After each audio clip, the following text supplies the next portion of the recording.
સાણંદ પોલીસે બાતમીના આધારે કડી સાણંદ રોડ પરથી લક્ઝુરિયસ કારમાં લઈ જવાતો લાખો રૂપિયાનો વિદેશી દારૂ ઝડપી પાડ્યો છે.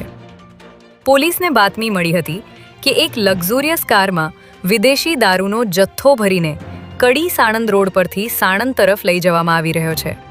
જેના આધારે પોલીસે ભાવનપુરા ચેકપોસ્ટ ખાતે આ કારને રોકવાનો પ્રયાસ કરતા ડ્રાઈવરે ગાડી ભગાવી મૂકી હતી.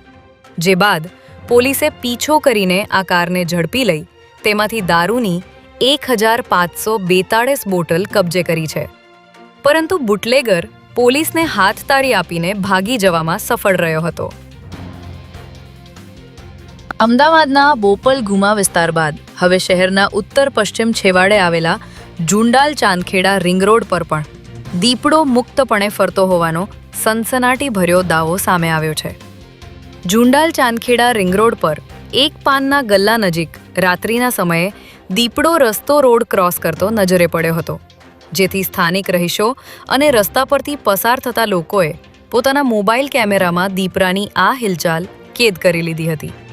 ત્યારે આ ફોટો સોશિયલ મીડિયા પર વાયરલ થતાં જ ચાંદખેડા, જુંડાલ અને આસપાસની સોસાયટીઓના લોકોમાં ભયનો માહોલ સર્જાયો છે. ગુજરાત સરકારના સામાન્ય વહીવટી વિભાગ દ્વારા મોડી રાત્રે રાજ્યના વહીવટી તંત્રમાં મોટા પાયે ફેરફાર કરવામાં આવ્યા છે.